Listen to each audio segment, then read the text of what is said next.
Hello students, welcome back to our YouTube channel. Previous class में हम लोगों ने डिस्कस किया था रेडियो एक्टिव डेटिंग क्या होती है, जिसमें कार्बन डेटिंग और उसके ऊपर क्वेश्चन कैसे लगाए जाते हैं उनके बारे में पढ़ा था।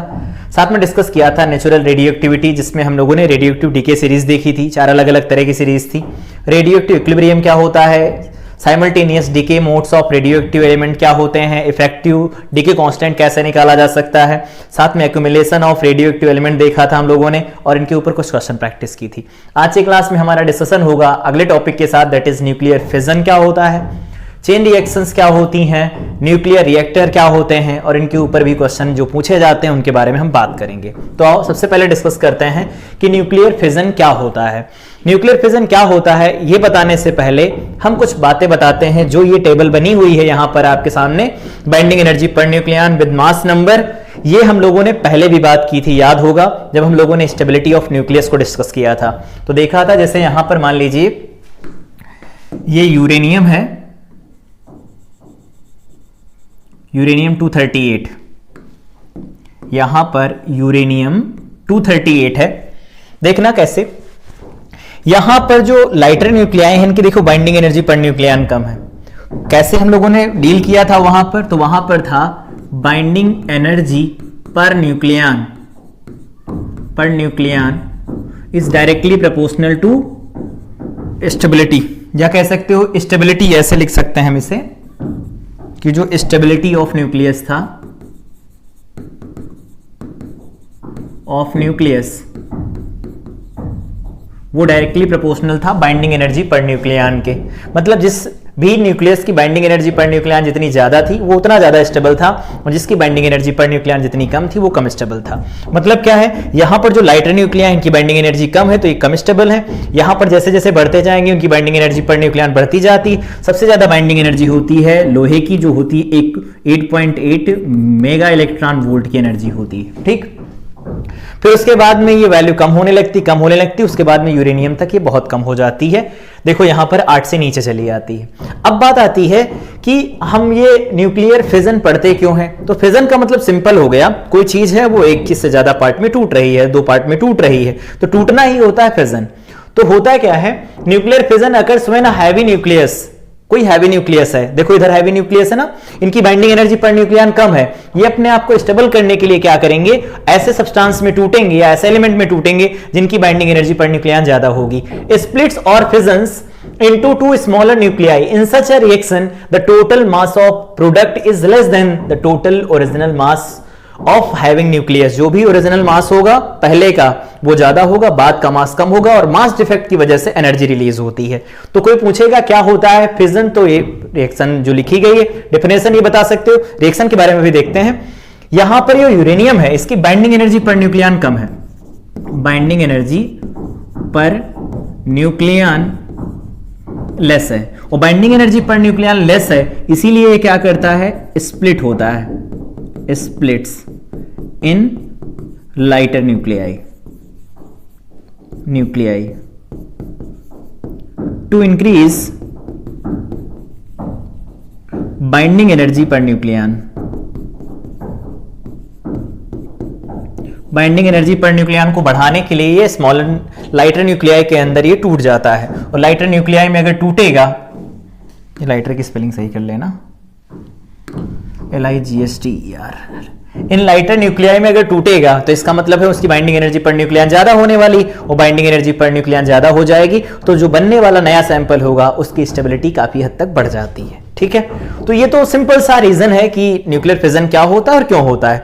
कोई पूछेगा न्यूक्लियर फिजन क्या होता है, जब कोई रेडियो एक्टिव सैंपल या कोई रेडियो एक्टिव न्यूक्लियस 2 से ज्यादा में टूटता है और अपने आप को स्टेबल करता है तो उसको हम न्यूक्लियर फिजन बोलते हैं। रीजन कोई पूछेगा तो बताओगे, जो हैवी न्यूक्लियस होते हैं उनकी बाइंडिंग एनर्जी पर न्यूक्लियन कम होती है, जिससे वो अपनी बाइंडिंग एनर्जी पर न्यूक्लियन बढ़ाने के लिए अपने कुछ नियरली सेम या कह सकते हो कंपैरेबल मास में टूट करके अपनी बाइंडिंग एनर्जी पर न्यूक्लियन बढ़ा लेते हैं, जिससे बनने वाला नया सैंपल स्टेबल होता है। ये होता है कॉज ऑफ फिजन। ठीक है, ये हो गया। अब कॉज ऑफ फिजन में हम यहां एक पर एग्जांपल लेने वाले हैं। वो एग्जांपल क्या है, एग्जांपल है यहां पर एक न्यूट्रॉन है। ठीक है, न्यूट्रॉन जिसको कैसे रिप्रेजेंट किया जाता है, 0 और 1 से रिप्रेजेंट किया जाता है। यहां पर यूरेनियम 235 है तो यूरेनियम 92 235 हो गया। तो इस न्यूट्रॉन का इस यूरेनियम के ऊपर बम्बार्डमेंट किया गया। यहां पर ये न्यूट्रॉन कैसा होगा, तो याद रखना ये होगा thermal neutron, thermal neutron, thermal neutron होगा। ठीक, अब जब ये जाकर के इसके साथ में एब्जॉर्ब करेगा, या कह सकते हो यूरेनियम का जो न्यूक्लियस होता है ये इसे एब्जॉर्ब कर लेता है। तो जब इस न्यूट्रॉन को एब्जॉर्ब करेगा ये, तो क्या होगा, ये अनस्टेबल हो जाता है। तो इंटरमीडिएट जो होता है वो अनस्टेबल होता है। ये क्या होगा, यूरेनियम 92 236 बन जाएगा, अनस्टेबल। उसके बाद में क्या होगा, जैसे ही इनके बीच में रिपल्सन शुरू होगा, ये क्या करेगा, दो हल्के न्यूक्लियस में टूटता है। तो मान लेते हैं हमारे पास यहां पर बना बेरियम 56 141 और यहां पर बन गया 92 क्रिप्टॉन। इसको ऐसे यहां ना लिख करके यहां लिख देते हैं 92 क्रिप्टॉन, उल्टा लिख गया 36 92 क्रिप्टॉन बन गया। यहां पर एक 0n1 एक न्यूट्रॉन निकला, यहां पर 0n1 एक न्यूट्रॉन निकला और यहां पर 0n1 एक न्यूट्रॉन निकला। इसका मतलब यह है कि सबसे पहले थर्मल इलेक्ट्रॉन, जिनको रूम टेम्परेचर के ऊपर क्या किया जाता है, पहले एनर्जी मिलती है, वो एनर्जी जाकर के जैसे ही ये न्यूक्लियस की तरफ टारगेट करते हैं, हैवी न्यूक्लियस की तरफ, उसमें जाकर के अब्जॉर्ब हो जाता है। जैसे ही अब्जॉर्ब होंगे वो क्या होगा, अनस्टेबल होगा। अनस्टेबल होने की वजह से उसमें रिपल्सिव फोर्सेस बढ़ जाएंगे, फोर्स इंबैलेंस हो जाएगा। क्यों, क्योंकि जैसे ही फोर्सेस बढ़ेंगे रिपल्सन के, उस केस में क्या होगा, ये फिजन की तरफ जाने की कोशिश करेगा, ये टूटने की कोशिश करेगा, तो ये लाइटर दो न्यूक्लियाई में टूट जाता है और यहां से 3 न्यूट्रॉन निकलते हैं। ऑन एन एवरेज 2.47 न्यूट्रॉन निकलते हैं, लगभग 2.5 न्यूट्रॉन की बात की जाती है। ठीक, ये हो गया।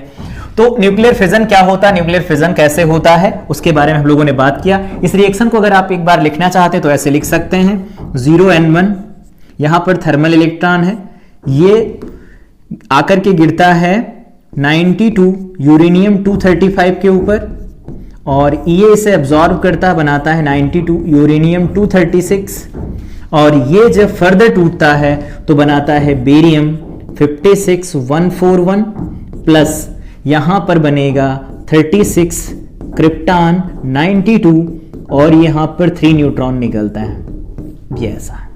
ठीक, तो ये सिंपल रिएक्शन है। अब जरूरी नहीं है, देखो यहां पर जरूरी नहीं है कि यही एक सिंगल रिएक्शन हो।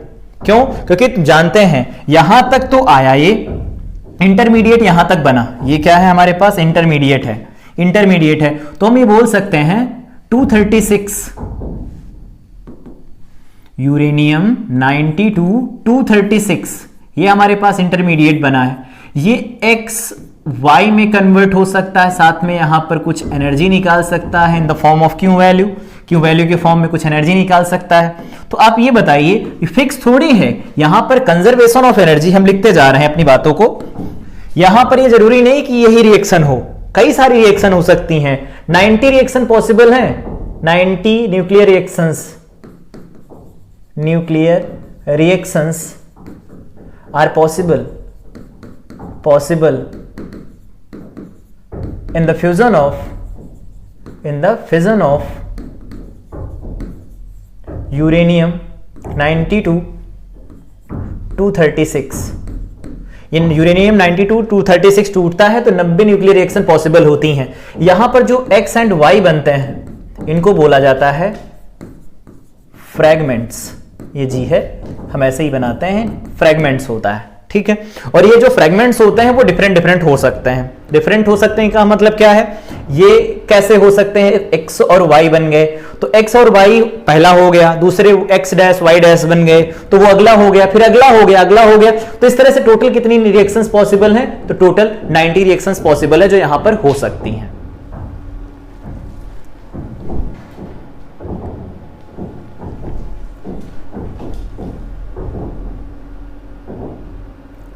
अब अगर आगे बात की जाए, यहां पर एक्स और वाई हो गए, फ्रेगमेंट्स इनको बोला जाएगा। ये पॉसिबल रिएक्शंस के अकॉर्डिंग चलते रहेंगे। हां, ये पॉसिबल क्यों होते हैं, तो यहां पर आप बताएंगे due to conservation of energy and mass, या कह सकते हो energy and charge. Conservation of charge और कंजर्वेशन ऑफ एनर्जी को अगर हम सेंटर में लेकर के बात करें तो हम बोल सकते हैं कि यहां पर डिफरेंट रिएक्शंस पॉसिबल हो सकती हैं। तो जरूरी नहीं कि ये सिंगल रिएक्शन हो, कहीं और भी टूट सकता है। ये मान लीजिए कि स्ट्रांसियम में टूट गया, जिनॉन में टूट गया, अलग अलग में टूट सकता है, कोई दिक्कत नहीं है। आयोडीन में टूट गया, वो तो डिफरेंट रिएक्शंस हो सकती हैं, लेकिन एक पॉसिबल जो रिएक्शन हो सकती है वो हमने यहां पर लिखी। इसके प्रोसेस क्या होते हैं आओ उनको बात कर लेते हैं। सबसे पहले क्या होता है, uranium 235 nucleus captures a thermal या फिर slow moving neutron, thermal neutron या फिर स्लो मूविंग न्यूट्रॉन। अब स्लो मूविंग की बात यहां पर क्यों आई, क्योंकि अगर मान लीजिए कि आपने कोई ऐसा यूरेनियम टारगेट किया, यूरेनियम 235 की न्यूट्रॉन टारगेट किया यूरेनियम 235 की तरफ, की जिसकी एनर्जी मेगा इलेक्ट्रॉन वोल्ट के ऑर्डर की है, तो ये क्या करेगा, उस न्यूक्लियस को दो पार्ट में ब्रेक करके, या कह सकते हो उसको कट करके निकल जाएगा सीधा, या कह सकते हो उसके न्यूक्लियस से आर पार चला जाएगा। तो फिजन का जो प्रोसेस हो रहा होगा एब्जॉर्ब करने के बाद जो होता है वो नहीं हो पाएगा। इसीलिए क्या होता है, जो एनर्जी होती है न्यूट्रॉन की वो कम होनी चाहिए। तो हम स्लो मूविंग या फिर थर्मल न्यूट्रॉन्स की बात करते हैं। This capture results in the formation of, ठीक है, अनस्टेबल न्यूक्लियस बनता है, यहां पर अनस्टेबल न्यूक्लियस बनता है, अनस्टेबल न्यूक्लियस बनता है, ठीक है। And the excess energy of this nucleus causes it to undergo violent oscillations। क्या कहता है, ये कहता है कि जो एक्सेस एनर्जी होती है वो उसे क्या करती है, उनके अंदर जो वाइब्रेशंस हो रहे होते हैं वायलेंट वाइब्रेशंस होने लगते हैं, जिसकी वजह से क्या होता है, the uranium 236 nucleus become highly elongated हो जाता है। तो पहले स्टेप में ये हुआ, फर्स्ट स्टेप में, चलो इस कलर से लिखते हैं, स्टेप फर्स्ट में ये हुआ, ठीक है। उसके बाद में क्या हुआ, ये हाईली अनस्टेबल हुआ, एलोंगेट हुआ, तो स्टेप 2 हो गया ये यहां पर, और फाइनली ये ब्रेक हुआ तो ये हो गया स्टेप 3, ठीक। अब सुनो हमारी बात ध्यान से। तो फिर क्या लिखा है कि uranium 236 nucleus become highly elongate हो जाता है, and the force of repulsion between proton in the two halls of the dumbbell shape tends to increase the distortion.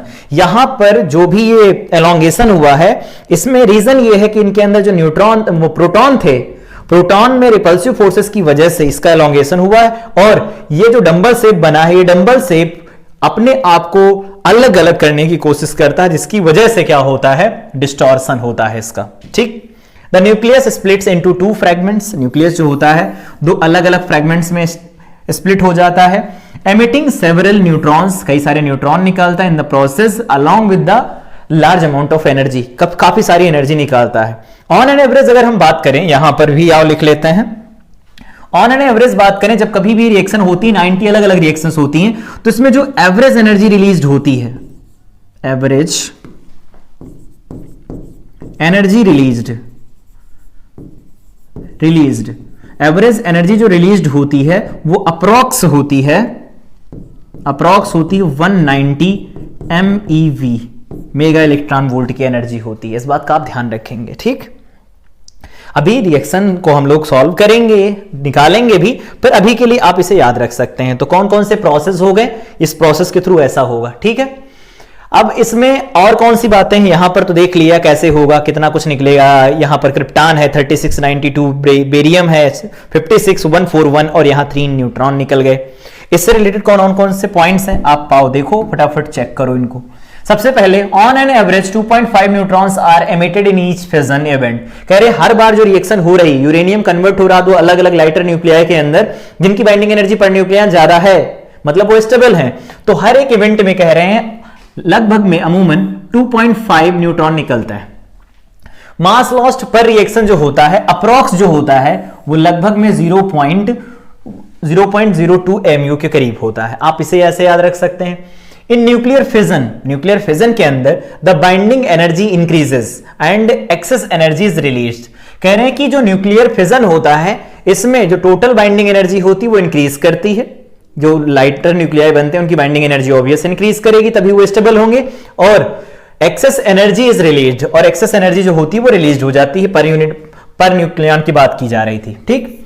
अगले की बात करो, अगर ईच फिजन इवेंट अबाउट वही 190 बताया, तो लगभग में इतनी एनर्जी रिलीज करता है, 200 के करीब आप मान सकते हैं अमूमन, ठीक। A large part of which appears in the form of kinetic energy. इसका जो ज्यादा से ज्यादा पार्ट होता है वो काइनेटिक एनर्जी के फॉर्म में जाता है। मतलब क्या है, मतलब ये है कि जैसे मान लीजिए यूरेनियम 92 236 है, 236 है, ये टूट रहा है, 35 था, इस पर बम्बार्डमेंट हुआ, न्यूट्रॉन का एब्जॉर्ब किया, ऐसा हुआ, अब टूट रहा है।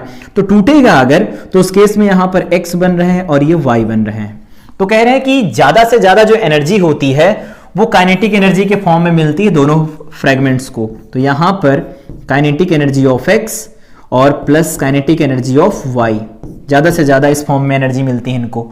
न्यूट्रॉन्स अवे अबाउट, ठीक है, कह रहे हैं जो यहां पर न्यूट्रॉन निकलते हैं और लगभग में 2.5 और 0 and 1 जो न्यूट्रॉन निकलते हैं इसमें पर इवेंट, इसमें न्यूट्रॉन की जो एनर्जी होती है 5 मिलियन इलेक्ट्रॉन वोल्ट एनर्जी होती है। 5 मिलियन इलेक्ट्रॉन वोल्ट काफी ज्यादा हो गई ना, तो इतनी ज्यादा एनर्जी होती है। At very important and interesting feature of neutron induced fission is chain reaction. कह रहे हैं कि इसका जो रिजल्ट है, या कह सकते हो इसका जो फैसिनेटिंग जो हमारे डेली लाइफ में यूज है वो क्या है, वो है हमारे पास चेन रिएक्शन। कैसे होती चेन रिएक्शन, कितने टाइप की होती उनको देखते हैं। उससे पहले यहां पर आओ, हम कुछ पॉइंट्स के बारे में और बात करना चाहते हैं। तो यहां क्वेश्चन है, यहीं पर बात करेंगे हम, इसको हटा रहे हैं। क्वेश्चन कुछ ऐसा है, क्वेश्चन का मतलब क्या है, हम यहां पर क्वेश्चन लगाने के लिए एक फार्मूला लिखना चाहते हैं कि यूरेनियम 92 235 है, इसने एक न्यूट्रॉन, एक थर्मल न्यूट्रॉन को एब्जॉर्ब किया, ठीक है, कन्वर्ट हुआ एक इसमें। अब डायरेक्ट हम लिख रहे हैं यहां पर बेरियम 56141 प्लस यहां पर 36 क्रिप्टॉन, और यहां पर हो जाएगा 92 और यहां पर 3 टाइम्स 0 and 1, ठीक है। साथ में कुछ एनर्जी रिलीज होती है, तो क्यू वैल्यू के फॉर्म में एनर्जी रिलीज होगी। अब हम इस क्यू वैल्यू की बात करते हैं। तो क्यू वैल्यू आप कैसे लिखेंगे, तो आप बोलेंगे कि यहां से लिखना शुरू करेंगे, इधर तक चलेंगे। सबसे पहले आप बोलेंगे कि मास होगा यूरेनियम का, ठीक है, यूरेनियम का मास होगा, कैपिटल एम लिखा है, मास ऑफ यूरेनियम एटम है, मास ऑफ यूरेनियम एटम, ठीक है। तो मास ऑफ यूरेनियम एटम है, लेकिन हमें न्यूक्लियस का मास लिखना होता है, तो इसमें से माइनस कर दो कितना, 92 टाइम्स मास ऑफ इलेक्ट्रॉन। तो ये हो गया हमारे पास मास ऑफ यूरेनियम।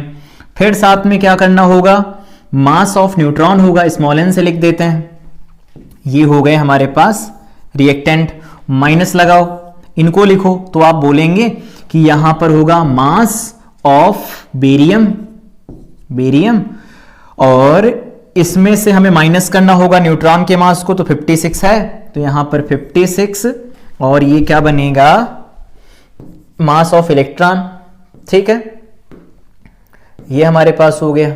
और क्रिप्टॉन की बात करेंगे तो क्रिप्टॉन में लिखेंगे mass of krypton atom minus 36 mass of electron, लिखना बताया था, याद होगा, plus 3 times mass of neutron, ये ऐसे आ जाएंगे। तो ये हमारे पास टोटल हो जाएगा क्यू वैल्यू, इनटू में 931 MeV। इस तरह से हम यहां से लिख सकते हैं।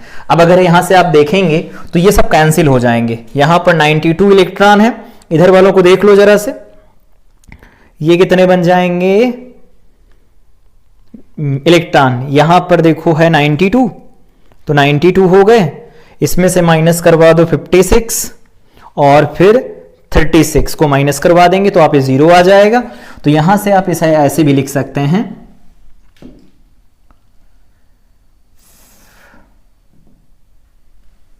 ये तो अलग ही चले जाएंगे सब, ऐसे लिखा रहने दो, यही डायरेक्ट लिख देते हैं। Q इज इक्वल टू में यहां पर हो जाएगा मास ऑफ यूरेनियम माइनस, या फिर ऐसे लिख दो प्लस मास ऑफ न्यूट्रॉन, या फिर इनको भी कैंसिल करवा देते हैं। यहां पर डायरेक्ट लिखो mass of uranium minus mass of barium plus plus क्या माइनस मास ऑफ क्रिप्टॉन, ठीक है। यहां पर 1 यहां पर 3 है, तो minus twice of mass of neutron into में 931 मेगा इलेक्ट्रॉन वोल्ट। इस तरह से फार्मूला लगा करके आप लिख पाएंगे, ठीक, कोई दिक्कत नहीं होगी। एक क्वेश्चन है, करके देखो क्या है। रिएक्शन दे रखी है, कहा ये रिएक्शन इसमें भी कैरी होती है और इसमें भी होती है, तो मतलब 2 मोड हैं इस रिएक्शन के। 90 टोटल रिएक्शन बताई थी, उसमें से 2 रिएक्शन लिखी गई हैं, सारी वैल्यू लिखी गई। कहा है इसमें फाइंड करो मास डिफेक्ट और एनर्जी रिलीज हर एक रिएक्शन में। तो अगर हम बात करें, ये पहला स्टेप मान लेते हैं, ये है हमारे पास, और ये दूसरा स्टेप है बी। ए स्टेप में अगर हमें एनर्जी रिलीज निकालनी हो, मास डिफेक्ट निकालना हो, ए पॉइंट की बात करें, डेल्टा एम, तो आप बोलेंगे सबसे पहले लिखेंगे क्या, इसका मास, ठीक है, कितना है 236.045568, ठीक है, इसमें से माइनस करते चले जाओ। बेरियम, क्रिप्टॉन और 3 न्यूट्रॉन का मास, तो बेरियम का तो बन जाएगा 140.914400, ठीक है। इसमें से क्रिप्टॉन का माइनस करेंगे आप 91.926173, ये हो गया, ठीक है। साथ में क्या है, 3 न्यूट्रॉन लिखे गए हैं ना, तो 3 न्यूट्रॉन अगर लिखे गए हैं तो हम इनको माइनस कर देते हैं, माइनस लगा देते हैं। 3 न्यूट्रॉन, तो एक न्यूट्रॉन का मास कितना है, न्यूट्रॉन का मास नहीं लिखा गया है, न्यूट्रॉन का मास लिखो, यहां पर न्यूट्रॉन का मास जो दिया गया है वो है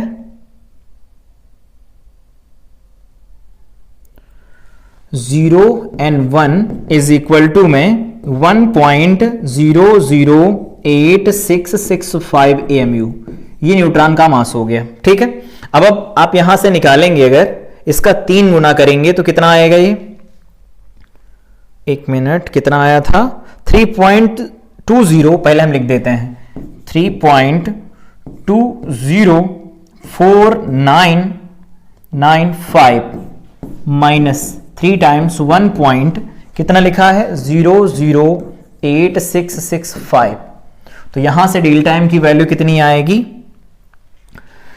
1.008665 माइनस 1 पॉइंट क्यों 3.204995, तो यहां से डेल्टा एम आपके पास निकल के आएगा 0.179 AMU, ठीक है। और अगर यहीं पर आप क्यू वैल्यू की बात करेंगे तो आप बोलेंगे इसको 931 से मल्टीप्लाई करा दो, तो 0.179 मल्टीप्लाई बाय 931, ये आ जाएगा 166.649 मेगा इलेक्ट्रॉन वोल्ट।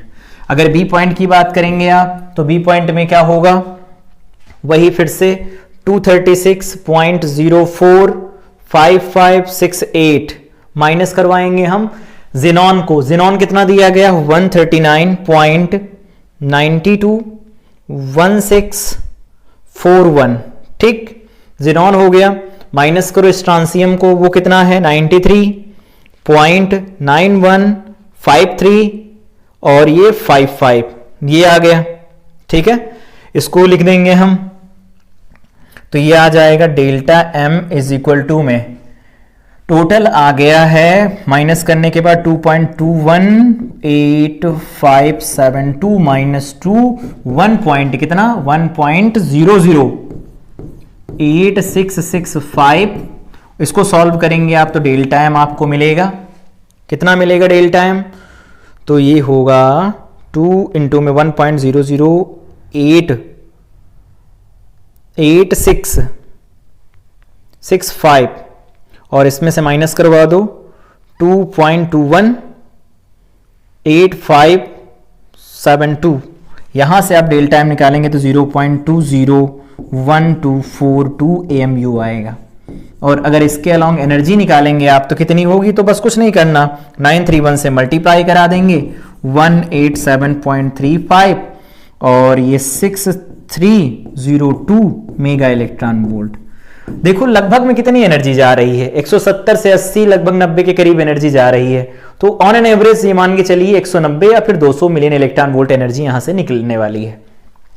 क्वेश्चन तो कर लोगे, क्वेश्चन में क्या है, बहुत इजी क्वेश्चन है, बहुत आसान, ठीक। चेन रिएक्शन के बारे में बात करते हैं। चेन रिएक्शन आखिर होती क्या है, जैसे मानिए कि हम लोगों ने क्या किया, एक थर्मल न्यूट्रॉन को टारगेट किया यूरेनियम 235 की तरफ, उसने उसे एब्जॉर्ब कर लिया, 2 पार्ट में टूटा, 3 न्यूट्रॉन बने। ऑन एवरेज तो हम ये जानते हैं कि 2.5 ही बनते हैं, लेकिन हम लगभग ये मान के चले 3 इलेक्ट्रॉन बने, न्यूट्रॉन बने। उन 3 न्यूट्रॉन ने अगले यूरेनियम को टारगेट किया, फिर वहां से फिर आगे के अलग न्यूट्रॉन बने, 9 बने, फिर 9 ने 9 न्यूट्रॉन को टारगेट किया और ये रिएक्शन लगातार चलती गई। तो यहां पर ये देखेंगे, यहां पर न्यूट्रॉन है 235 को इसने अब वो टारगेट किया, एब्जॉर्ब किया और यहां से 3 न्यूट्रॉन निकले, 0n1, 0n1 और ये 0n1। यहां पर ये 0n1 का टारगेट था। तो जैसे ही आप यहां से 3 न्यूट्रॉन निकालेंगे एक से, तो अगले ये जो 3 न्यूट्रॉन हैं अगले 3 यूरेनियम को टारगेट करेंगे और वहां से फिर से निकलेंगे 0n1, 0n1, 0n1, ठीक है, फिर 0n1, 0n1, 0n1, 0n1, 0n1 और ये 0n1, ठीक है, फिर से 9 हो गए। फिर यहां से 9 अगले 9 यूरेनियम को टारगेट करेंगे और फिर वहां से फिर और निकलेंगे तो 27 हो जाएंगे और लगातार ये रिएक्शन चलती जाएगी। तो इसका मतलब ये है कि जब भी कभी कोई न्यूक्लियर रिएक्शन होती है, एक बार थर्मल न्यूट्रॉन को हम टारगेट कर देते हैं यूरेनियम की तरफ और जो बनने वाले न्यूट्रॉन है उनको वहीं पर रख देते हैं हम, वहीं पर हैं, वो गए कहीं नहीं है। तो अगर वहीं है तो वो लगातार क्या करते हैं, चलते रहते हैं और आने वाले जो न्यूक्लियस होते हैं उनको क्या करते हैं, उनको डिसइंटीग्रेट करवाएंगे या कह सकते हैं उनको स्प्लिट करते रहेंगे, उनका फिजन्स करवाते रहेंगे, जिससे कि वो और भी नंबर बढ़ाते चले जाएंगे अपना। तो यहां पर क्या होता है, चेन रिएक्शन में एक टर्म डिफाइन किया जाता है जिसको बोला जाता है multiplicity. Multiplicity factor. Multiplicity factor क्या होता है? मल्टीप्लिसिटी फैक्टर को ऐसे डिफाइन कर लो, मान लो हम कहते हैं ये स्टेज फर्स्ट है, ठीक है, ये स्टेज फर्स्ट है, ये वाली स्टेज सेकंड है और ये स्टेज है थर्ड। तो जो भी स्टेज दी गई हैं उन स्टेज में और उससे ठीक पहले वाली स्टेज में जो न्यूट्रॉन का रेशियो होता है, तो अगर आप बात करें तो यहां पर 3 है और यहां पर 9 है, तो अगर यहां से हम बोलें कि मल्टीप्लिसिटी फैक्टर कितना होगा तो आप बोलोगे 3 है। तो हर एक रिएक्शन में एक न्यूट्रॉन टारगेट करता है यूरेनियम की तरफ तो 3 न्यूट्रॉन बनते हैं। तो मल्टीप्लिसिटी फैक्टर का सिर्फ मतलब इतना होता है। यहां पर चेन रिएक्शन को हम आगे कैरी आउट करवाते हैं न्यूक्लियर रिएक्टर के अंदर, साथ में अनकंट्रोल्ड रिएक्शन भी होती हैं। तो अनकंट्रोल्ड और कंट्रोल्ड क्या होती हैं? तो कंट्रोल्ड करवाने के लिए क्या हुआ, यहां देखो, पहले 3 हुए, 3 से 9 हुए, 9 से 27 हुए, फिर उससे आगे और ज्यादा होते चले जाएंगे। मतलब कि एट सम इंस्टेंट, मतलब कुछ टाइम सेकंड के बाद में ही इतने ज्यादा नंबर ऑफ न्यूट्रॉन हो जाएंगे कि यहां पर जो ऑन एन एवरेज एनर्जी निकलने वाली होगी वो काफी हद तक बढ़ जाती है। और इतनी एनर्जी बढ़ जाएगी तो उसको कंट्रोल करना मुश्किल हो जाएगा। तो उसके लिए क्या होता है, कंट्रोल्ड रिएक्शन करवाते हैं। कोई पूछेगा कंट्रोल्ड रिएक्शन कहां होती हैं, तो हमारे न्यूक्लियर रिएक्टर के अंदर होती हैं। आज ही हम पढ़ेंगे इसे, न्यूक्लियर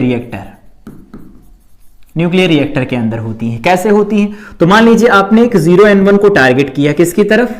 आपने इसको टारगेट किया 92 238 की तरफ, 235 की तरफ, ठीक, ऐसा मानेंगे। ये क्या करता है, इसको एब्जॉर्ब कर लेगा। एब्जॉर्ब करने के बाद हम इसको ऐसे बना देते हैं फैसिनेटिंग वे में, आपको भी अच्छा लगेगा। मान लिया हमारे पास 0n1 है, इसको हम लोगों ने टारगेट किया यूरेनियम की तरफ और यूरेनियम 2 अलग अलग पार्ट्स में ब्रेक हुआ, ये ऐसा, ठीक, 2 अलग अलग पार्ट्स में ब्रेक हो गया। तो 2 अलग अलग पार्ट्स में ब्रेक हुआ तो ऊपर मान लेते हैं बेरियम बन गया, नीचे बन गया यहां पर क्रिप्टॉन। सिंपल है। तो यहां से क्या होगा, यहां से निकलेंगे एक न्यूट्रॉन ये निकला और एक न्यूट्रॉन ये निकला, एक न्यूट्रॉन ये निकला। तो यहां से 0n1 एक निकलेगा, यहां से 0n1 एक निकलेगा, यहां से 0n1 एक निकलेगा, ठीक, ऐसा होगा। अब ये जो न्यूट्रॉन यहां से निकल रहे हैं, आप इन न्यूट्रॉन को एब्जॉर्ब करते रहिए।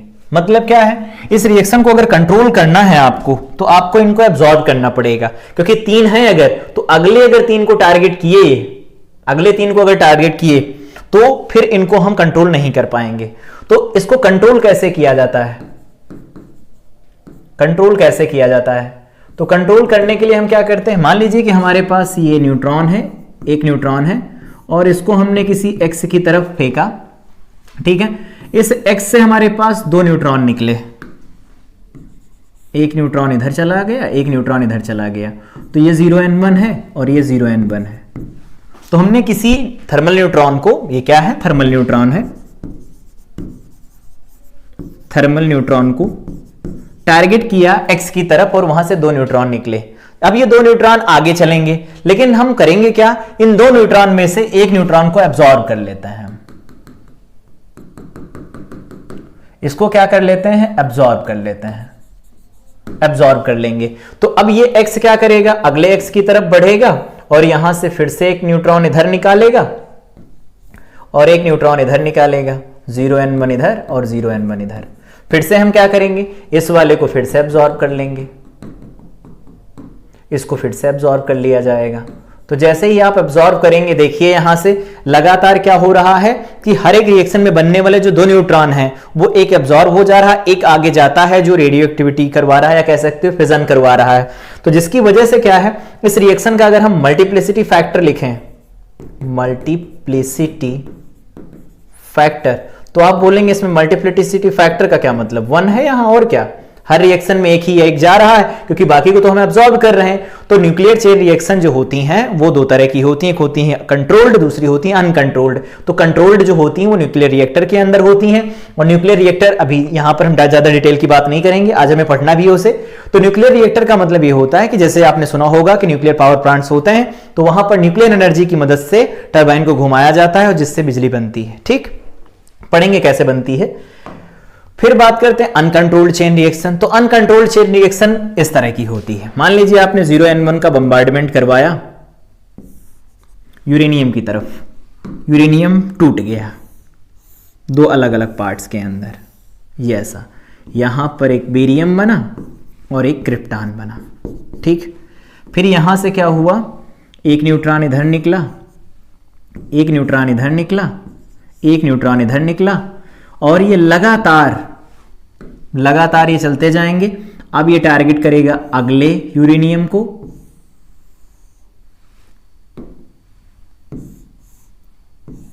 अगले यूरेनियम को टारगेट करेगा, तोड़ देगा उसे। फिर ये भी अगले यूरेनियम को टारगेट करेगा, तोड़ देगा उसे।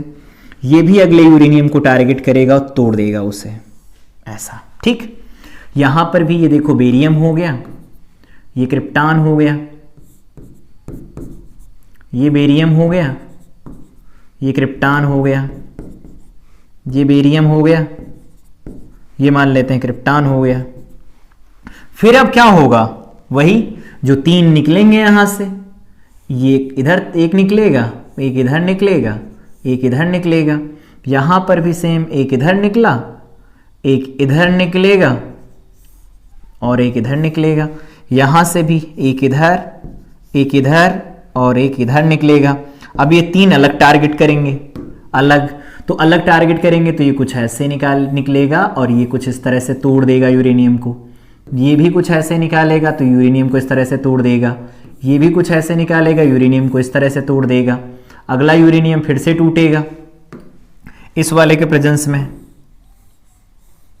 इस वाले के प्रेजेंस में टूटेगा। तो यहां पर ऐसा मान लेते हैं टूट रहा है ये, यहां पर कुछ ऐसा है, ये लगातार टूट रहा है, यहां पर कुछ ऐसा है,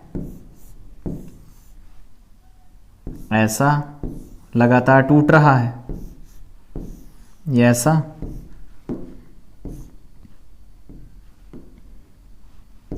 ऐसा, ये लगातार टूट रहा है। अब देखो पहले 1 था, 1 से 3 हुए, 3 से 9 हुए, 9 से अब 27 हो जाएंगे, होंगे कि नहीं होंगे।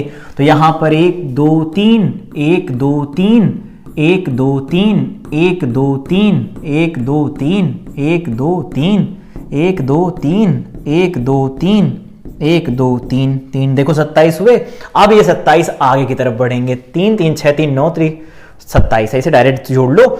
ये 27 को टारगेट करेंगे, 27 से 81 होंगे, फिर आगे बढ़ते चले जाएंगे लगातार। तो ये है अनकंट्रोल्ड चेन रिएक्शन। इसका मल्टीप्लिसिटी फैक्टर अगर बोलें तो क्या होगा, तो बोलेंगे 3 है। मल्टीप्लिसिटी फैक्टर जो है वो कितना है, 3 है। अगर हम यहां पर बात करें ये कंट्रोल्ड नहीं है, अनकंट्रोल्ड है, तो ये लगातार न्यूट्रॉन निकलते जाएंगे, यूरेनियम का डिसइंटीग्रेशन, मतलब इसको डिसइंटीग्रेट करेंगे बोल सकते हैं, तोड़ते रहेंगे, लगातार स्प्लिट करते रहेंगे। तोड़ने से क्या होगी, हर एक पर इवेंट, अगर हम बात करें यहां पर इवेंट कितनी 190 मिलियन इलेक्ट्रॉन वोल्ट एनर्जी निकलती है, अमूमन लगभग में इतनी एनर्जी निकलती है अप्रॉक्स। तो 190 मेगा इलेक्ट्रॉन वोल्ट की एनर्जी एक फिजन की वजह से निकलती है। तो एक फिजन इतनी एनर्जी देगा और कुछ टाइम देखते ही ये इतना ज्यादा नंबर बढ़ जाएगा। अब ये सोचेंगे एनर्जी बहुत कम है, कैसे बोलेंगे 190 और मेगा मतलब 10⁻6, इलेक्ट्रॉन वोल्ट का मतलब 1.6 इंटू 10⁻19। इतने जूल एनर्जी है। कहां ज्यादा है? नहीं, ज्यादा नहीं है, लेकिन जैसे जैसे रिएक्शन आगे की तरफ बढ़ेगी, नंबर ऑफ न्यूट्रॉन्स बढ़ेंगे तो टूटने वाले नंबर ऑफ यूरेनियम भी तो बढ़ेंगे। पर सेकंड बढ़ने वाले जो टूटने वाले नंबर ऑफ यूरेनियम है वो अगर बहुत ज्यादा हो गए तो यही एनर्जी फैक्टर में टूटना मतलब बढ़ना शुरू करेगी और इतनी तेजी से बढ़ जाएगी कि इसको कंट्रोल ही नहीं कर पाएंगे। ये होता है principle of atom bomb. Principle of atom bomb. Atom bomb का यही प्रिंसिपल होता। एक बार रिएक्शन को शुरू करवा दिया जाता, फिर उसे रोका नहीं जाता और लगातार रिएक्शन चलती रहती है। उस पूरे एटमॉस्फेयर के अंदर ऐसा टेम्परेचर क्रिएट हो जाता है कि उसमें रेडिएशंस भी निकल रहे होते हैं, साथ में वहां का टेम्परेचर इतना ज्यादा हो जाता है कि चीजें मेल्ट होना स्टार्ट हो जाती हैं। ये होता है प्रिंसिपल एटम बम का। ठीक है, ये होता है न्यूक्लियर रिएक्टर के अंदर। इसको हम कंट्रोल कर सकते हैं। ठीक, कैसे करते हैं कंट्रोल? आओ देखते हैं न्यूक्लियर रिएक्टर के बारे में। तो न्यूक्लियर रिएक्टर क्या किया जाता है? सबसे पहली बात कर लेते हैं, used to produce electrical energy.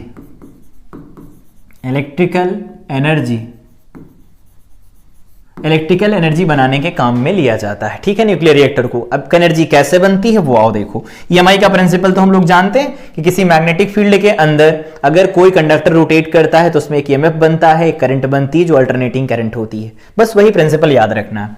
सबसे पहले यहां पर हम बात करते हैं कि कौन कौन सी चीजें यहां पर हैं। तो सबसे पहली बात, यहां पर हमारे पास एक फ्यूल है जिसका नाम है यूरेनियम। यहां पर क्या है? ये जो रॉड्स लगी हैं यूरेनियम रॉड्स हैं, यूरेनियम रॉड्स हैं। ठीक है, इस कलर से ना दिख रहा हो तो कलर चेंज कर लो, इससे दिखेगा शायद। हाँ, इससे दिख रहा है। यूरेनियम रॉड्स हैं, इनको हम एज अ फ्यूल काम में लेने वाले हैं। ठीक, बढ़िया। साथ में यहां पर देखो दो और रॉड लगी हुई हैं जिनको हम कंट्रोल रॉड्स बोलते हैं। इनका ये किसकी बनी होती हैं? कैडमियम की बनी होती हैं। कैडमियम की बनी होती है। कंट्रोल करने का मतलब क्या है? ये कंट्रोल रॉड क्यों बोला जाता है? बेसिकली ये क्या करती हैं? अब्जॉर्ब, जो हम लोग अब्जॉर्ब करवा रहे थे न्यूट्रॉन को, अब्जॉर्ब न्यूट्रॉन, न्यूट्रॉन्स को क्या करती हैं? अब्जॉर्ब करती हैं। ठीक है, इसके अंदर जो ये यूरेनियम होता है, यूरेनियम के बीच में यहां पर मॉडरेटर भरा होता है जो होता है D2O। D2O हो सकता है, यहां पर बेरिलियम हो सकता है, बेरिलियम हो सकता है। यहां पर ना लिख करके हम कहीं और लिख देते हैं, इसे इधर आओ लिख देते हैं। मॉडरेटर में क्या होता है? बेरिलियम हो सकता है, बेरिलियम हो सकता है, ग्रेफाइट हो सकता है। ठीक है, और D2O भरा जाता है। यहां पर जनरली हम सस्ता D2O भर देते हैं इसके अंदर, भारी जल, जिसको आप हैवी वाटर बोलते हैं। क्या बोलते हैं? Heavy water. ठीक, अब ये रिएक्शन कैसे कैरी होती है इनके बारे में बात करनी है। तो सबसे पहले देखो यहां पर यूरेनियम की रॉड्स लगी हैं। ठीक है, हाँ ठीक है, यूरेनियम की रॉड्स लगी। एक बार रिएक्शन को स्टार्ट करवा दिया गया with the help of thermal neutrons. ठीक, एक बार हमें रिएक्शन को स्टार्ट कराने के लिए कम से कम एक न्यूट्रॉन तो देना होगा, वो थर्मल न्यूट्रॉन होगा। वो थर्मल न्यूट्रॉन जैसे ही यहां पर आएगा, रिएक्शन स्टार्ट हो जाएगी। रिएक्शन स्टार्ट होगी तो जैसे ही यहां पर हम लोगों ने देखा था, ये देखो ये प्रोसेस हो रहे हैं, यहां पर ये प्रोसेस हो रहा है, ये प्रोसेस हो रहा है, तो इसके हिसाब से क्या होगी? लगातार रिएक्शन आगे की तरफ चलेगी ना रिएक्शन। ठीक है, लेकिन दिक्कत यह है कि अगर हम इसको अनकंट्रोल्ड छोड़ देते हैं तो एक टाइम के बाद जो भी ये हमारा चैम्बर है, इस चैम्बर के अंदर इतनी ज्यादा एनर्जी हो जाएगी कि चैम्बर खुद ही मेल्ट हो जाएगा। बेसिकली ये लेड चैम्बर होता है, लिख देते हैं हम,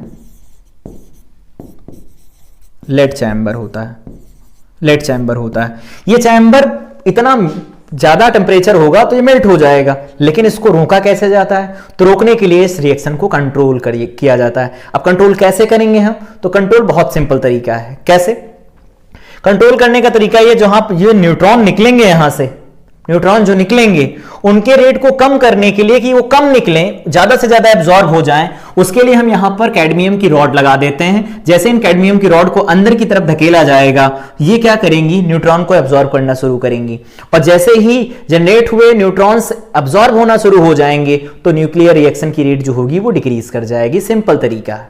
फिर से रिपीट करते हैं, जैसे यहां थर्मल न्यूट्रॉन्स जैसे ही हम इसके ऊपर गिराएंगे तो क्या होगा, रिएक्शन शुरू होगी। जैसे रिएक्शन शुरू होगी नंबर ऑफ न्यूट्रॉन बहुत तेजी से बढ़ने लगेंगे। कैडमियम रॉड को अंदर धकेल करके हम यहां पर न्यूट्रॉन जो ज्यादा होंगे, एक्सेस के न्यूट्रॉन होंगे, उनको एब्जॉर्ब कर सकते हैं।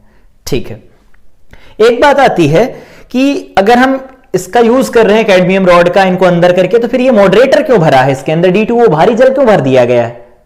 इसका रीजन है कि जो यहां पर रिलीज होते हैं न्यूट्रॉन, ये जो न्यूट्रॉन रिलीज होते हैं, ये न्यूट्रॉन जो रिलीज हुए, ये न्यूट्रॉन जो यहां पर रिलीज हुए, इनकी एनर्जी मेगा इलेक्ट्रॉन वोल्ट में होती है, मतलब 5 मेगा इलेक्ट्रॉन वोल्ट के करीब होती है। और इतनी एनर्जी पर अगर गिरेगा किसी न्यूक्लियस के ऊपर न्यूट्रॉन तो उसके आर पार चला जाएगा, मतलब फिजन का प्रोसेस होगा ही नहीं। तो क्या होता है, मॉडरेटर करता क्या है, ये मॉडरेटर, इस मॉडरेटर का काम ये होता है कि जो न्यूट्रॉन मेगा इलेक्ट्रॉन वोल्ट की एनर्जी रख रहा है उसकी एनर्जी को इलेक्ट्रॉन वोल्ट में कन्वर्ट कर देना। ठीक है, तो यहां पर ये बोल सकते हो to decrease kinetic energy of neutron. Neutrons जो बनेंगे उनकी काइनेटिक एनर्जी को डिक्रीज करने के लिए मॉडरेटर का यूज किया जाता है। तो क्या हुआ, सिंपल, ये पहला ये हो गया कंट्रोल रॉड्स का काम। कैडमियम की जो रॉड्स होती हैं उनका काम होता है कि न्यूट्रॉन को एब्जॉर्ब कर लेना, एक्सेस न्यूट्रॉन को एब्जॉर्ब कर लेना, लेकिन न्यूट्रॉन का जो काइनेटिक एनर्जी होती है उसको कम करना हो कि वो डायरेक्ट आर पार ना चले जाएं, रुकें, एब्जॉर्ब हों, फिर थर्मल जो न्यूट्रॉन है उनका एब्जॉर्प्शन होगा तभी तो आगे कैरी करवाएंगे हम फिजन का प्रोसेस। तो वो प्रोसेस हो, इसके लिए इनकी एनर्जी को कम किया जाता है। इनकी एनर्जी को कम करने का तरीका हुआ हैवी वाटर या फिर बेरिलियम या ग्रेफाइट भर दिया जाता है इनके अंदर। ठीक है, चलो हुआ, तो रिएक्शन तो कंट्रोल हो गई, मतलब जो भी ये रिएक्शन होगी वो अब कंट्रोल्ड होगी। रिएक्शन होगी, रिएक्शन होने के बाद में क्या होगा, इसमें इस लेड चैम्बर को बाहर से क्या किया गया है, देखो कनेक्ट किया गया है वाटर पंप के साथ। ये वाटर पंप इस वाटर पंप के साथ कनेक्ट किया गया है। यहां से क्या करते हैं, इधर से क्या किया जाता है, इस पंप के थ्रू कोल्ड वाटर को भेजा जाता है। वो कोल्ड वाटर करता क्या है, इस चैम्बर को ठंडा करता है। फिर से रिपीट करते हैं, इस चैम्बर को ठंडा करता है। कैसे करता है, जैसे इसके अंदर लगातार फिजन का प्रोसेस शुरू होगा, हीट निकलना शुरू होगी, पर इवेंट 200 के करीब एनर्जी निकलती है, 200 मिलियन इलेक्ट्रॉन वोल्ट के करीब एनर्जी निकलती है। तो अगर इतनी एनर्जी निकलेगी तो आप खुद सोचो ये गर्म होना शुरू करेगा, और इसको अगर हम बाहर से वाटर सप्लाई करते हैं, वाटर से ठंडा करना चाहते हैं, तो जब वाटर इससे होकर के बाहर निकलेगा तो वो तो बहुत ज्यादा गर्म हो जाएगा। हाँ ठीक है, वो बहुत ज्यादा गर्म होगा। अब वो वाटर अगर बहुत ज्यादा गर्म होगा, फिर से रिपीट करते हैं, वाटर जो बहुत ज्यादा गर्म होगा तो वो स्टीम बन चुका होगा ना। हाँ ठीक है, तो वो जो स्टीम बनेगा वाटर, वो यहां से चलेगा, जो स्टीम बन जाएगा वो तो ऊपर चला गया, इसको भेज दिया जाएगा, जो वाटर रह जाता है वो यहां पर बाहर निकाल लिया जाता है। तो अब सुनो, यहां से जो स्टीम बनी वो स्टीम आगे भेजी जाती है और वो गिराई जाती है टरबाइन के ऊपर। ठीक है, टरबाइन ये लगे होते हैं, तो टरबाइन के ऊपर जब गिरेगी, पंखे जो टरबाइन के लगे होते हैं, ये स्टीम जब जाकर इसके ऊपर गिरेगी तो क्या करेगा, इसे रोटेट करवा देगा। और इसके अंदर कंडक्टर्स लगे होते हैं और मैग्नेट्स भी होता है, मैग्नेटिक फील्ड भी होता है। तो जब ये रोटेट करेगा मैग्नेटिक फील्ड के अंदर, तो ईएमआई के प्रिंसिपल के अकॉर्डिंग इसमें एक ईएमएफ बनेगा। ईएमएफ बनेगा, इसके मतलब इसमें करंट प्रोड्यूस होगी। तो यहां पर ये इस टरबाइन को जनरेटर से लगाया जाता है जिसमें ईएमएफ बनता है। तो टरबाइन घूमेगी तो जनरेटर का जो कॉइल होगी वो भी रोटेट करेगी। तो कॉइल अगर रोटेट करेगी मैग्नेटिक फील्ड के अंदर तो वहां से क्या होगा, इलेक्ट्रिकल पावर जनरेट होगी।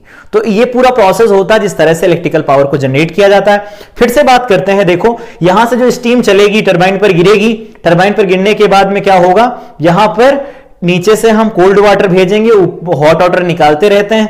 तो हॉट वाटर निकालेंगे, कोल्ड वाटर भेजते रहेंगे, तो क्या होगा, ये फिर से कंडेंस होना शुरू हो जाएगी। तो इसीलिए इस चैम्बर को बोला जाता है कंडेंसर।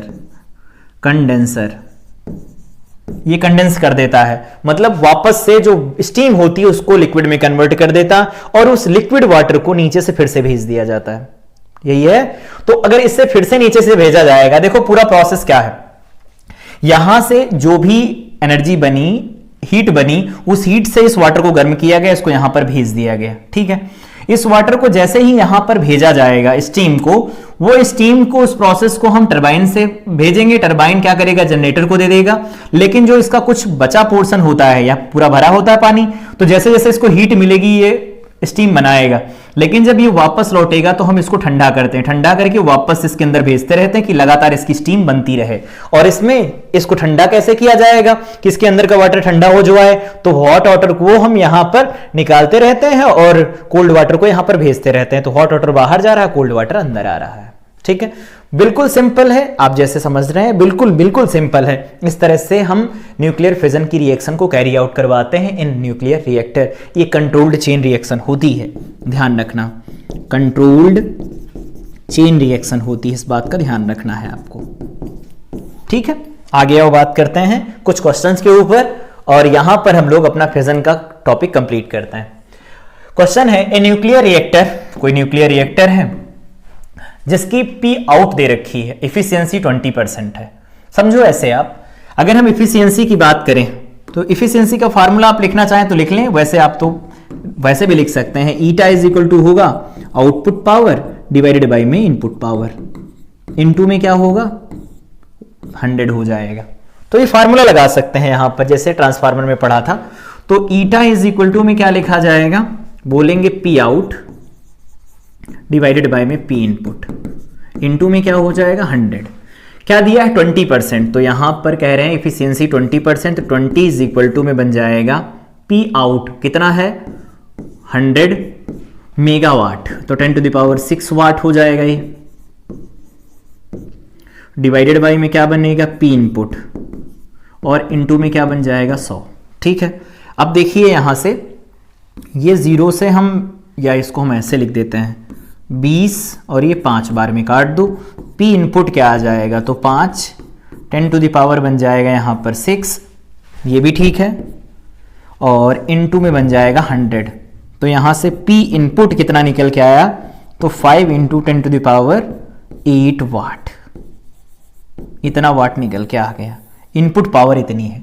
मतलब यहां से जो भी कुछ हो रहा था, मतलब न्यूक्लियर फिजन जो हो रहा था, यहां से जो एनर्जी निकलेगी वो इनपुट होगी, वहां जो मिलेगी वो आउटपुट। तो यहां जो एनर्जी निकल रही है वो कितनी निकल रही, 5 × 10⁸ वाट। बढ़िया है।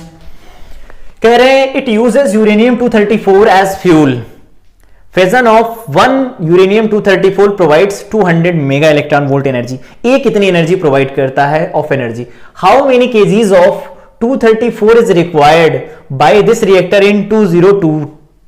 ये कह रहे हैं कि 2020 के अंदर कितना हमें चाहिए होगा ये। तो आप ये बताओ कि अगर हम एनर्जी की बात करें तो आप बोलेंगे एनर्जी इज इक्वल टू होता है power upon, energy is equal to लिखेंगे पावर इनटू में टाइम लिखा जाएगा।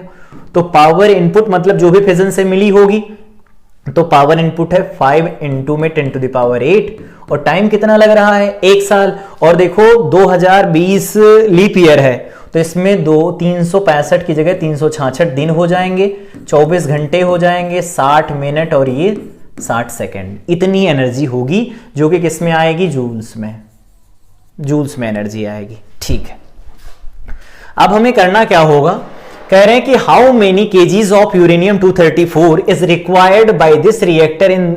ठीक है, तो कितना केजी चाहिए हमें, तो एक यूरेनियम, सिंगल यूरेनियम जो है 1 यूरेनियम कितना बनाता है, तो वो बनाता है 200 मेगा इलेक्ट्रॉन वोल्ट एनर्जी। तो हम कह सकते हैं 1 मेगा इलेक्ट्रॉन वोल्ट एनर्जी किससे बन रही है, 1 यूरेनियम से बन रही है। ठीक है, 1 यूरेनियम से बन रही है, एक मिनट, तो 1 हो जाएगा 1/200 यूरेनियम से बनी। ठीक है, इतने यूरेनियम से बनी 1 मेगा इलेक्ट्रॉन वोल्ट की एनर्जी। ठीक है, अगर हम बात करें इसको ऐसे बदल लिया जाए, 1 मेगा इलेक्ट्रॉन वोल्ट का मतलब 10⁶ और 1.6 × 10⁻⁻19 जूल, इतनी एनर्जी बनी। और ये कितने से बनी है, तो ये बताएंगे आप 1/200 टाइम्स यूरेनियम, एक यूरेनियम, तो यहां से हम कहें 1 जूल एनर्जी, तो आप बताएंगे 1/200, और डिवाइडेड बाय में क्या चला जाएगा, तो डिवाइडेड बाय में 1/10⁶ और 1.6 × 10⁻⁻19, इतने यूरेनियम चाहिए होंगे हमें, यूरेनियम इतना चाहिए होगा। ठीक है, इसका मतलब है कि हमें कितनी एनर्जी चाहिए वो देखो लिखी है, और एक जूल एनर्जी इतने से बनती, तो इतने जूल एनर्जी बनाने के लिए हम मल्टीप्लाई करा लेंगे, सिंपल है। तो कितना आएगा ये, आओ देखो, तो ये आएगा 5 इंटू में 10 टू द पावर 8, ठीक है, 5 इंटू 10 टू द पावर 8 और 366 24 60 और ये 60, ठीक है, ये हो गया, इतनी एनर्जी है। इसको हम मल्टीप्लाई कराते 1/200 200 और ये 16 हो गया, 1.6 into 10 to the power -19 uranium, -19, ठीक, यही तो है, हाँ यही है। तो इतना हमारे पास, इतने नंबर ऑफ यूरेनियम चाहिए होंगे, इतने नंबर ऑफ यूरेनियम चाहिए। अब ये कितने नंबर ऑफ यूरेनियम है एक बार चेक कर लेते हैं, आओ फटाफट। तो ये हो जाएंगे हमारे पास 5 इंटू 366 24 60 इंटू 60, बढ़िया है। और जो भी आया इसको हम डिवाइड करने वाले हैं, इसको डिवाइड कर देंगे 200 से, 200 से डिवाइड कर दिया, फिर जो बचा उसको डिवाइड कर दिया 1.6 से। तो यहां पर वैल्यू मिल गई हमारे पास 944100, इनटू में पावर्स को देख लो, +8 और -6 + 19, यहां पर आ जाएगा 21। इतने हमारे पास नंबर ऑफ, ये क्या है, नंबर ऑफ यूरेनियम एटम है, एटम। अब इसको हमें ग्राम में बदलना है, क्या कौन सा यूरेनियम है, 234 है, तो अब इसको हम किलोग्राम में बदलते हैं कि कैसे बदला जाएगा, तो वह बदल लेते हैं। सबसे पहले आप कहेंगे कि नंबर ऑफ यूरेनियम एटम होगा एवोगाड्रो नंबर इनटू में, यहां पर नंबर, फिर से रिपीट करते हैं, एवोगाड्रो नंबर को नंबर से अगर हम मल्टीप्लाई करा दें, या ऐसे देखो, एवोगाड्रो नंबर को मोल से मल्टीप्लाई करा दें अगर हम, तो यहां से आ जाते हैं number of atom, number of atom, ठीक। तो हमें यहां से चाहिए कि Na तो ठीक है, इस Na को हम यहां लिख देते हैं। नंबर ऑफ मोल्स क्या होता है, तो ये होता है वेट डिवाइडेड बाय में मोलर वेट। तो मोलर वेट क्या होगा, तो वो 234 है, तो 234 ग्राम पर मोल आएगा, ठीक। और यहां पर ये मोल में होगा ही, किस ग्राम में होगा, ये हो जाएंगे नंबर ऑफ एटम। तो अब आप इसको सॉल्व करेंगे, बिल्कुल केमिस्ट्री है। तो यहां से वेट की वैल्यू अगर आप बताएंगे, या मास सीधे सीधे बोल दें हम इसे, तो मास इज इक्वल टू बन जाएगा number of atom, that is 494 into में 10 टू द पावर 23, बिल्कुल सही है। 2 मल्टीप्लाई कब ये ऐसा हुआ, इसको हम लिख सकते हैं 234, ठीक है। ग्राम है तो हम इसको बदल देते हैं 10 टू द पावर -3 में, किलोग्राम हो गया, डिवाइडेड बाय में नंबर ऑफ मोल 6.023 इंटू में 10 टू द पावर 23। ये देखो इससे निपट गया, कितना आ जाएगा ये, तो इसको हम लिख सकते हैं 494 मल्टीप्लाई बाय 234 और डिवाइडेड बाय में 6.023, बहुत अच्छा। तो यहां कितना आ रहा है, लगभग में 963739 kg। तो यहां पर ये बनेगा 19192, ये क्या बन रहा है, ये सही लिखा गया है। एक यूरेनियम इतनी एनर्जी देता है, मतलब 200 मेगा इलेक्ट्रॉन वोल्ट की एनर्जी मिलती है एक यूरेनियम से। तो हमें इतनी टोटल एनर्जी कितने से मिलेगी, तो 1 जूल एनर्जी इतने से मिली, हमें उतनी जूल एनर्जी चाहिए, मल्टीप्लाई करा दिया 5 इंटू 10 टू द पावर 8, यही तो है, 5 इंटू 10 टू द पावर 8 वाट हो गया, समय हो गया तो टोटल एनर्जी हो गई, और एक यूरेनियम से इतनी एनर्जी मिल रही है, तो नंबर ऑफ यूरेनियम हमें मिल गए। नहीं नहीं नहीं नहीं, ठीक है, 1 जूल एनर्जी इतने से मिलती है, टोटल इतने जूल एनर्जी चाहिए। तो ये ठीक था। 200 था, इधर भी यही था।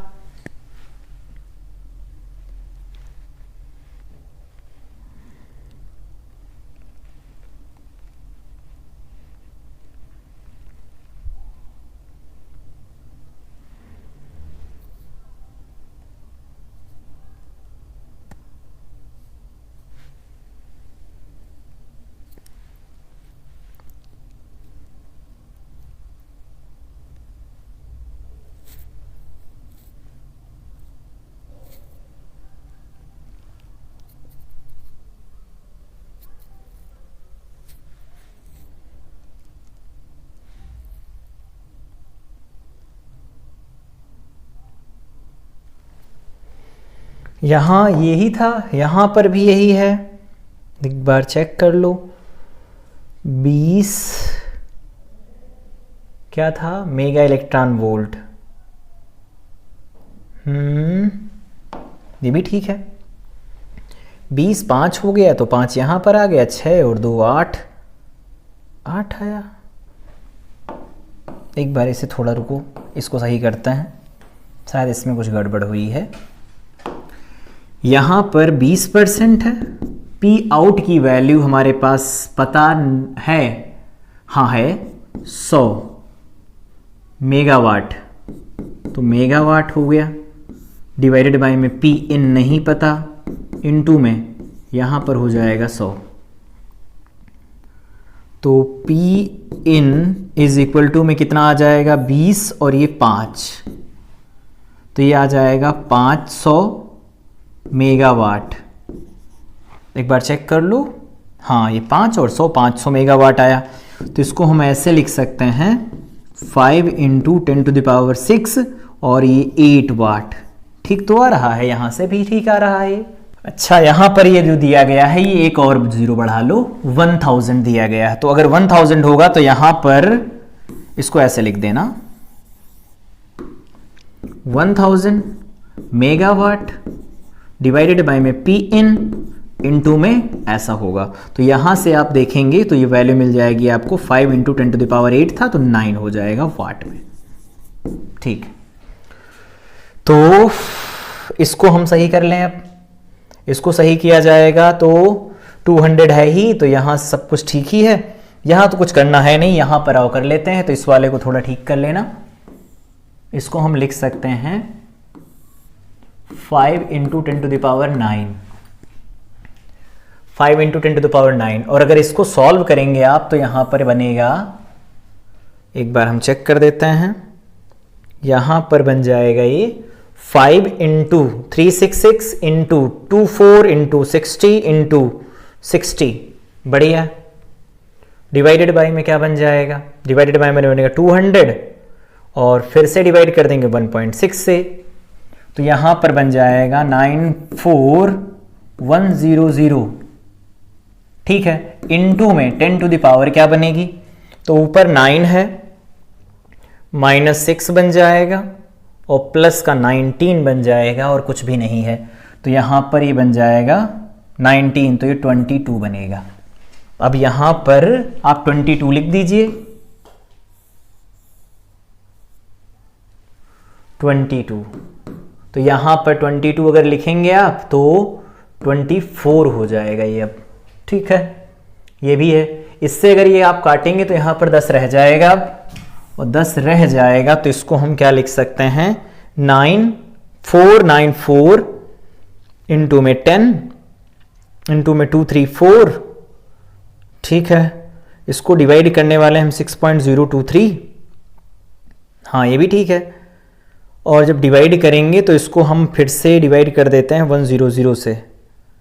ठीक है, इनका कितना आंसर दिया गया है यहाँ पर 963917 kg।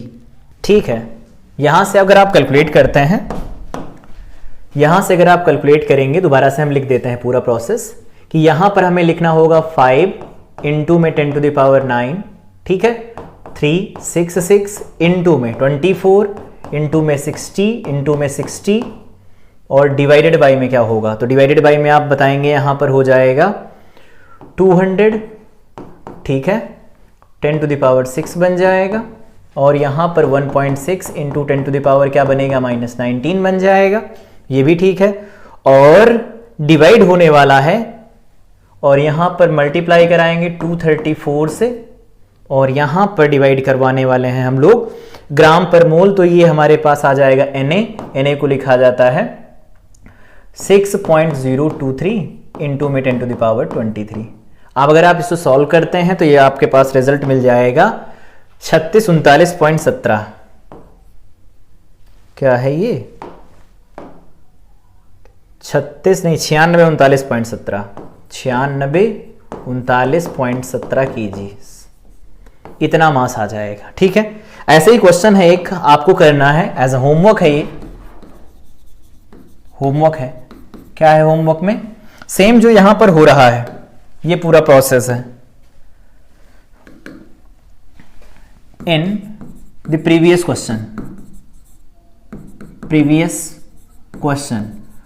क्वेश्चन की अगर हम बात करें तो उसमें अब की बार पी आउट दे रखा है आपको 100 वाट, 100 मेगावाट, ठीक है, 100 मेगावाट दिया गया है। यूरेनियम 235 को एज अ फ्यूल काम में लिया जाता है, ये फ्यूल है जैसे वहां था, ठीक है, फ्यूल है ये।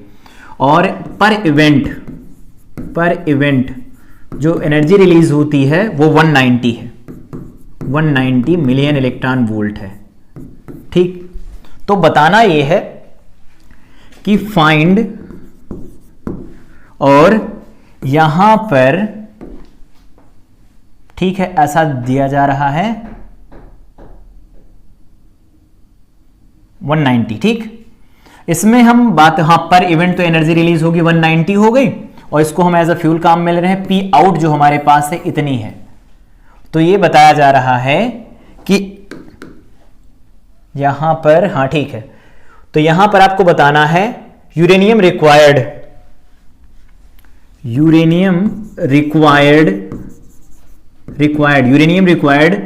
कितने साल टाइम के लिए, 10 ईयर्स के लिए कितना होगा। तो आप इसको सॉल्व कर लेंगे, बाकी यहां पर जो क्वेश्चंस थे उनको सॉल्व करा दिए हैं, जो थ्योरी थी वो भी यहां पर आपकी कंप्लीट हो गई है। तो यहां पर हम लोगों ने आज की क्लास में न्यूक्लियर फिजन प्रोसेस को कंप्लीट कर लिया न्यूक्लियर रिएक्टर के साथ। नेक्स्ट क्लास में जो हमारा डिस्कशन होगा वो स्टार्ट होगा न्यूक्लियर फ्यूजन के साथ और वही लास्ट लेक्चर होगा। तो तब तक के लिए इस क्लास को रिवाइज करें, मिलते हैं अगली क्लास में। Till then I wish you all the best.